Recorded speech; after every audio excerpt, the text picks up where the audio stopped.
Welcome to the Multiply Your Success podcast, where each week we help growth-minded entrepreneurs and franchise leaders take the next step in their expansion journey. I'm your host, Tom Dufour, CEO of Big Sky Franchise Team, and as we open today, I'm wondering if you have ever found yourself being distracted, or maybe you're constantly distracted.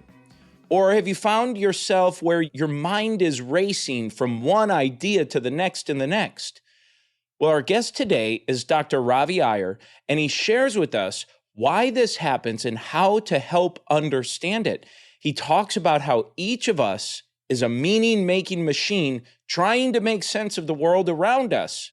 Now, Dr. Iyer is a medical doctor, a TEDx speaker. He's an author, a coach. He's the president of his Toastmasters Club and is a renowned expert in personal and professional transformation. As CEO of IR Focal Point, Iyer Clinic, and Active Power Inc., he helps high-achieving individuals, including C-suite executives, entrepreneurs, celebrities, and athletes, unlock their full potential through mastery of inner silence. His acclaimed programs, such as Art of Living Leadership and Cognitive Alignment Workshop, empower clients to break free from their limiting patterns, achieve clarity, and cultivate purpose-driven lives. Specializing in two rapid mindset shifts, Dr. Iyer guides individuals from a consumer mindset to a creator's perspective. You're going to love this interview. This one is so full of just profound, deep statements and deep thinking. You might even want to listen to this one again. So let's go ahead and jump right into my interview with Dr. Ravi Iyer. Thank you so much for being here. And one of the things that I was really interested in learning about and having you share with me and with our audience here is just this idea about how eliminating mental clutter can unlock greater clarity and focus and really productivity, especially for high achievers. And I think especially in high achievers, they think, well, I've achieved so much. I've figured out a way to work with that. But there's still that mental chatter and so on. So I'd love for you to maybe just start there for us. This ability to isolate yourself from the mental chatter is a capacity that exists for everyone. Like anything else, it's a muscle that needs to be exercised. And if you don't exercise it, it diminishes in its power and it atrophies, but it never disappears.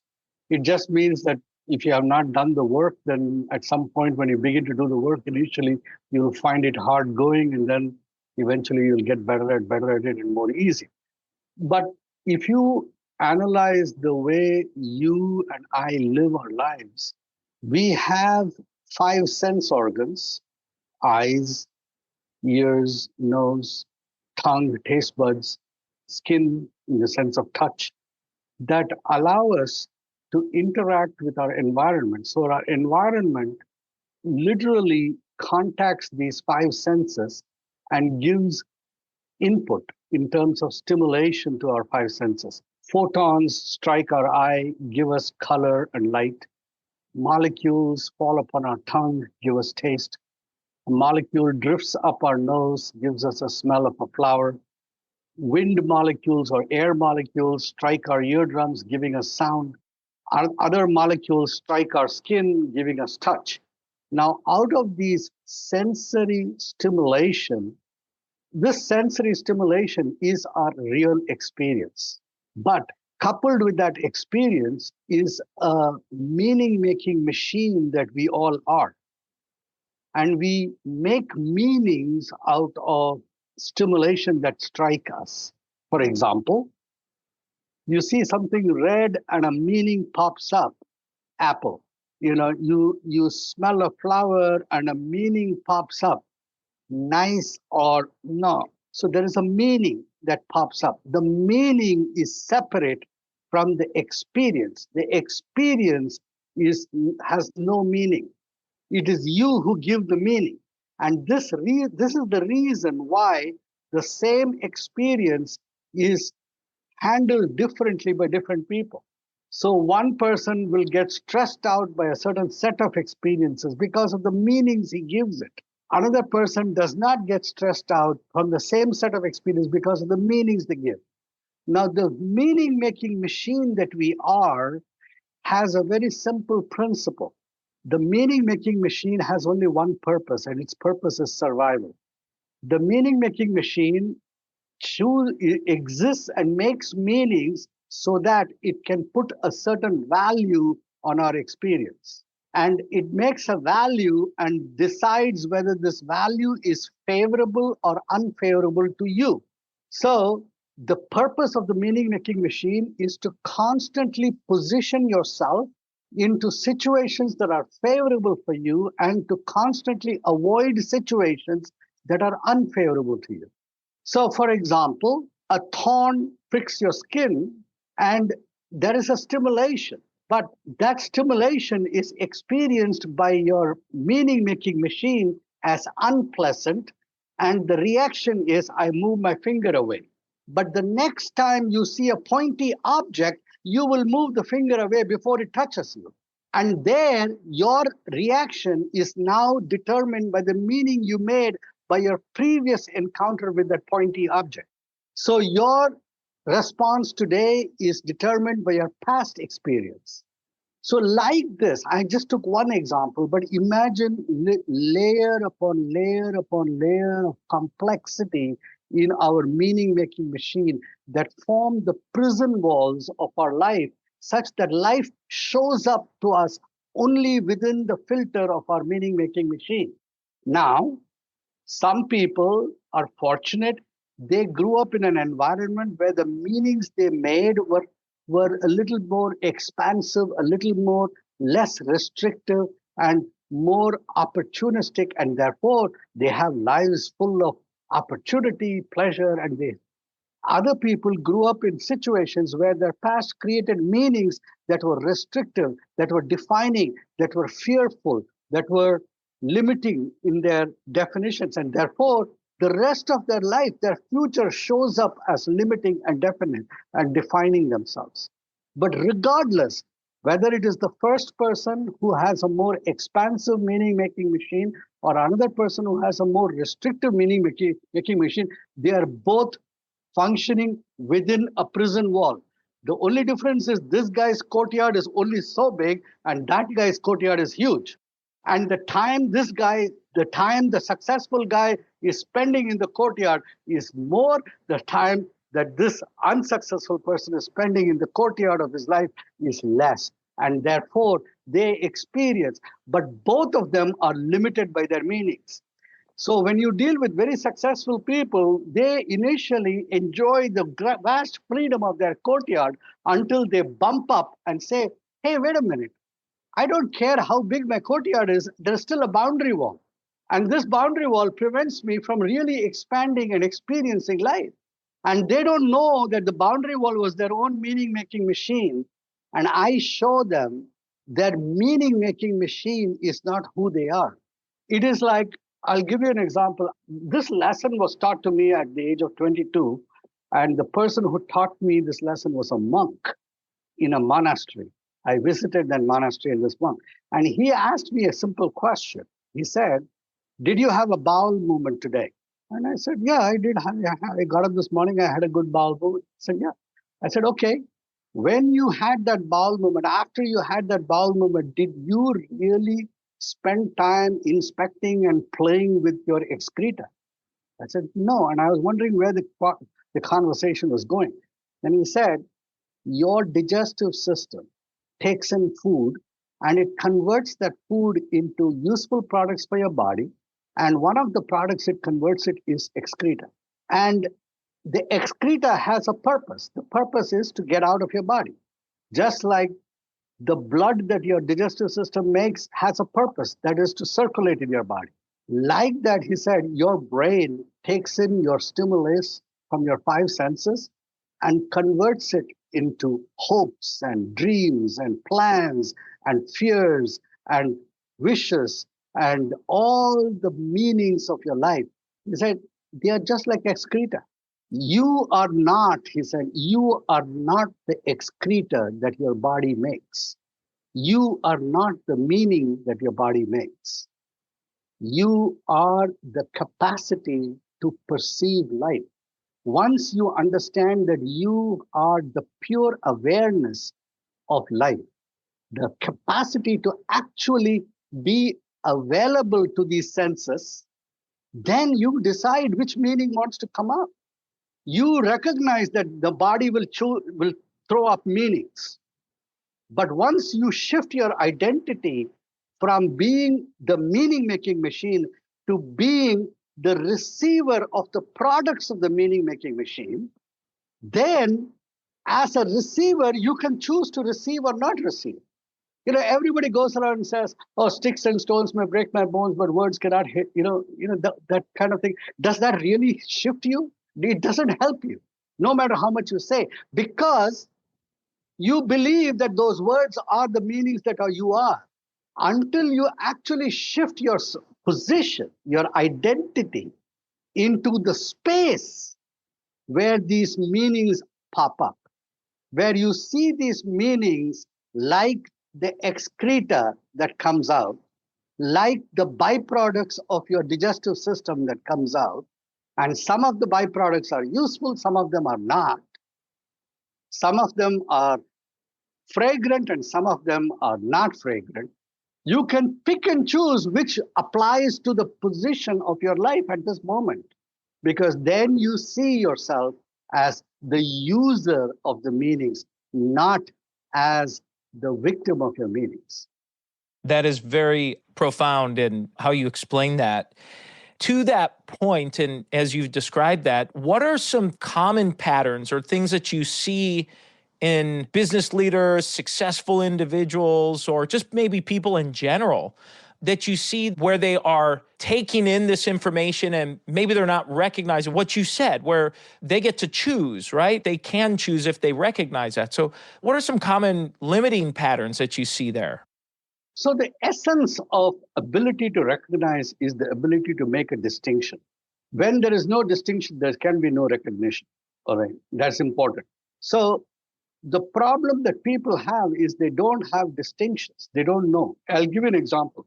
In the Kalahari Desert, there is the Kalahari bush pygmy. Now, the Kalahari bush pygmy can know from a dimple in the sand, a little bit of slight depression in the sand. He can know what kind of creature created that. He can know its size, its age. He can know what it was pursuing, and he can know a whole lot of information from just a dimple. For me, that is nothing. For me, it is just sand because I don't have the distinction of that. So when people live their life in the meaning making machine, imagine if you were to go to a restaurant and you sit down and instead of eating the meal, you eat the menu that describes the meal. The meaning making machine is the menu of life. The meal of life is actually being present to experience. Now, I'll give you a 5-year-old child walks out into the lawn and he finds a stick.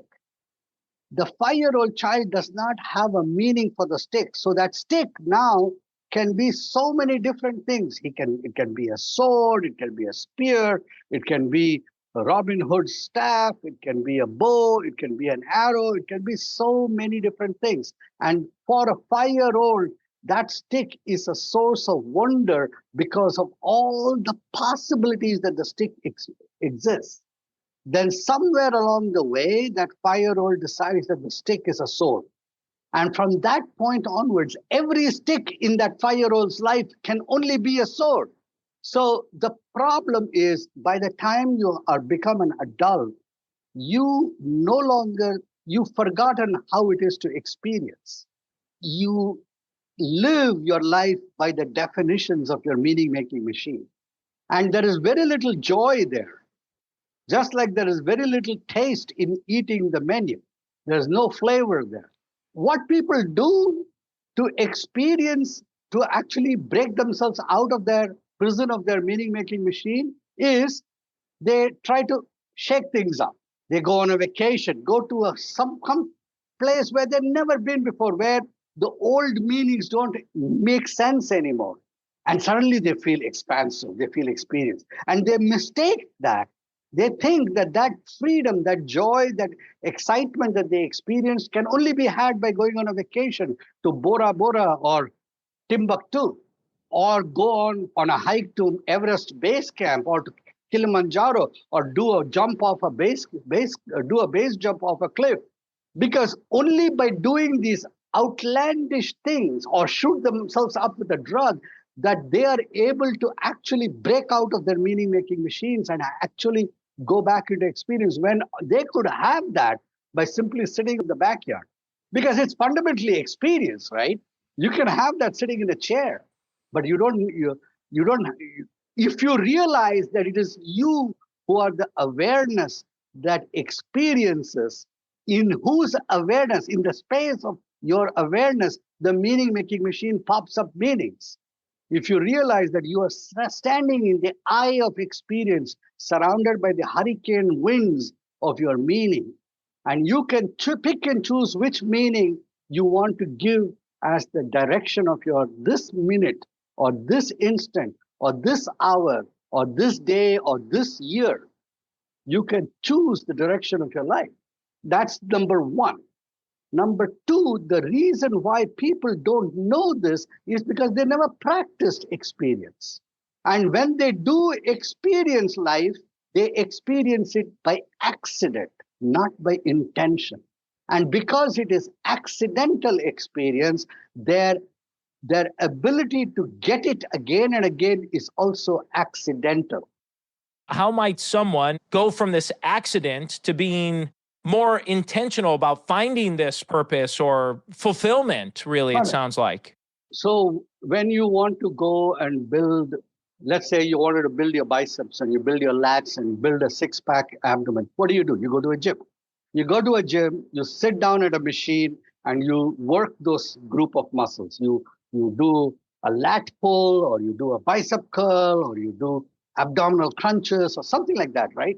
But each is a specific set of exercises, and there is equipment, there is place, location, and there's a commitment of time and energy. Like that, to develop the ability to stand apart from the meaning making machine, you need to set time and you need to participate and do in some exercises that get you into focusing upon experience. You can do it by, some people, the Japanese do the focus of a tea ceremony. That is actually an experiential ceremony where the meaning making machine is shut off and you are experiencing the elegance and the art form of making a cup of tea and serving it in a very precise way. And your entire attention is focused on rubbing it. Everything is attention. A person goes and goes into a yoga position and goes breath watching. It's all experience. It is all exercises in experiential awareness, dissociating yourself from the space of your meaning making machine and going back and more in towards experience. And you can do this at any time. You can do this driving your car. Drive your car and pay attention to everything on the road instead of the chatter in your mind about where you're going. Find out if you can go into a Zen zone while driving your car. When you're picking up a book, read the article, read the letters in a way where you actually experience the ink on the paper. See, people don't do those things.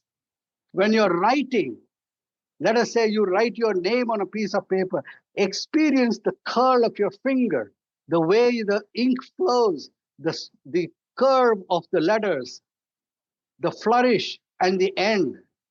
And then go on to the next letter and the next and the next until you fill a page of beautifully formed letters where the entire exercise you have been totally attentive to the flow of letters rather than some chatter. When you do this and you develop this muscle, then you go into a board meeting, you can pay attention. And when you stand before somebody and you are paying attention, there's something magical happens. You gain control in that person's attention. And your ability to pay attention shuts off that person's meaning making machine. And that person experiences expansion in your presence. Imagine as a CEO, you're talking to somebody, you're talking to a board member, and you are giving so much attention that that person feels empowered because you shut off his meaning making machine that was imprisoning him by the force of your attention. And that's what happens when your muscle is sufficiently powerful. How can someone find out more about what you're doing, get in touch with you? What's the best way for them to do that?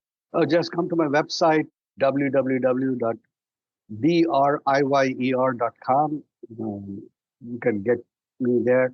If you punch in my name, I'm a public figure, done 3 TEDx talks. Next week, there's going to be a Wikipedia page on me, I guess. So, you can find me. Great. Well, and we'll make sure we include that in the show notes so people connect to you here. Dr. Iyer, this is a great time in the show. We make a transition and we ask every guest the same 4 questions before they go. And the first question is, have you had a miss or two on your journey and something you learned from it?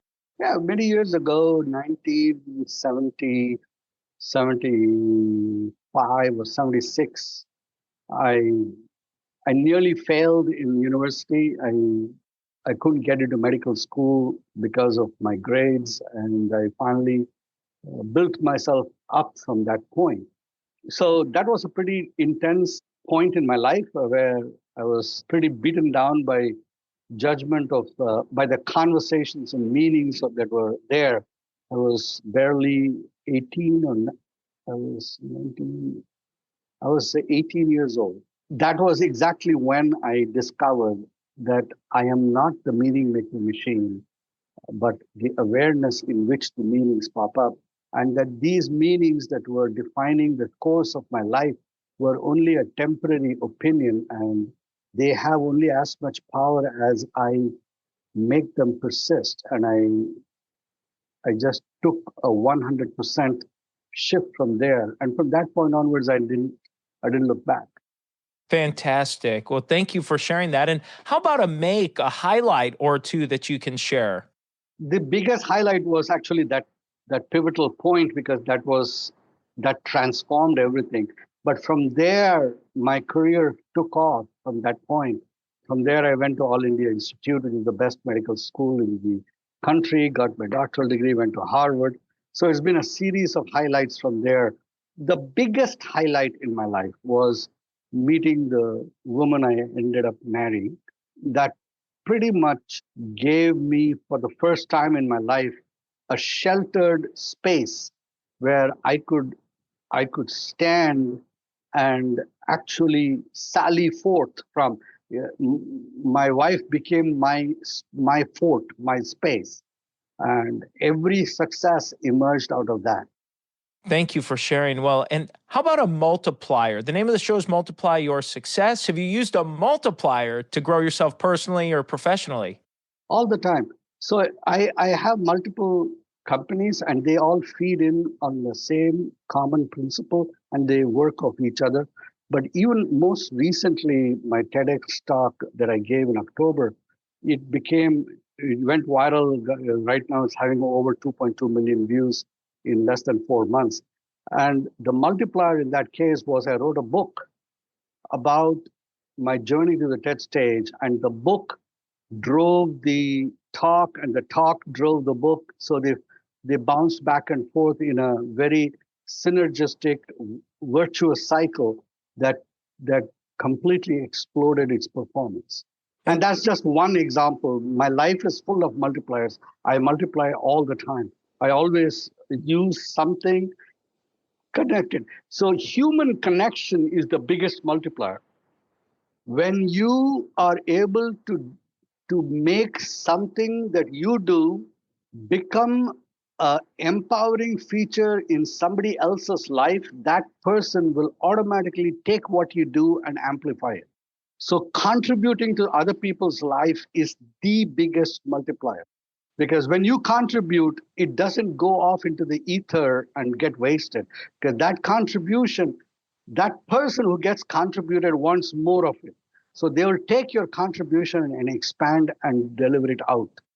and the final question, Dr. Iyer, that we ask every guest is, what does success mean to you? Success means to me the ability to empower the maximum number of people in the span of my life that I can possibly can. That is my definition of success. I believe that no one needs to spend even 1 second in a wasted conversation that or a wasted meaning that deprives them of the possibilities of their life. So success to me is to create the set of circumstances, create the space wherein everyone who comes in contact with me can experience an expansion in the possibilities that are available to them. Dr. Iyer, thank you so much for a fantastic interview. And let's go ahead and jump into today's 3 key takeaways. So takeaway number 1 is when he talked about the meaning-making machine has one purpose, and that's survival. I thought that was a great recognition. And that leads to takeaway number 2. And takeaway number 2 is when he said the essence to recognize is the ability to make a distinction. And if there's no distinction, there is no recognition. I thought that was a great little takeaway just to start thinking about what he's trying to say and communicate about recognizing, as an example, that you are and I am and we are these meaning-making machines that he describes, which then leads to takeaway number 3, which is when he gave that great analogy about sitting at a restaurant and imagine eating the menu at a restaurant instead of eating the meal.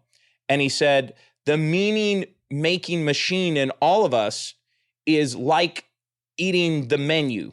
So he said the meaning-making machine is the menu of life. The meaning of life is actually being present to experience. And so to tie it back to his analogy, I think it's taking a look at saying, well, the meaning-making machine in all of us would be the like eating the menu, lack of flavor, not very enjoyable, versus the being present to experience would be actually reading the menu, placing an order, and eating the meal and being present in that moment. And now it's time for today's win-win. So today's win-win came from when he seemed to summarize all of these pieces together and how you can apply this, not only for yourself, but how you can help create an environment for someone else to eliminate this distraction. And he said, your ability to pay attention shuts off the other person's meaning-making machine, which allows you to connect with that person by paying attention. I thought that was fantastic. So when you give someone your undivided attention, especially in today's world where it's so easy, we all have access to our cell phones and computers and distractions and people needing things from you, especially as the leader and entrepreneur of your business. It's easy to get distracted, but when you can be focused and intentional in that moment with that other person, you shut down their meaning-making machine, which allows them to connect and for you to connect with them. And that cuts out the noise and distraction that other person has and creates a safe environment, which means that person is going to internalize and instinctively want more of that, which I thought was great. And he gave a great example of this where he said the biggest highlight of his life was meeting the woman he ended up marrying. And she gave him that sheltered space. And so I think this is an example of that attention that he's talking about. His wife has provided him the safe fort, as he described it, and every success that he has had has emerged out of that. So I just thought that was a great, great summary here. And what Dr. Iyer shared about what his wife has been able to mean to him, it just reminds me, as the time of this recording, Brian Wilson, the main founder and lead songwriter for the Beach Boys, passed away. And one of my favorite songs of all time is God Only Knows. And boy, it's just a great summary to think about how that might apply to what Dr. Iyer was talking about with his wife. And maybe it applies to you. God only knows what I'd be without you. And who might that be for you in your life? And who might you be that for in someone else's life? Who might be thinking that about you? Might be a good way to ponder and think about. And so that's our episode today, folks. Please make sure you subscribe to the podcast and give us a review. And remember, if you or anyone you know might be ready to franchise their business or take their franchise company to the next level, please connect with us at bigskyfranchiseteam.com. Thanks for tuning in, and we look forward to having you back next week.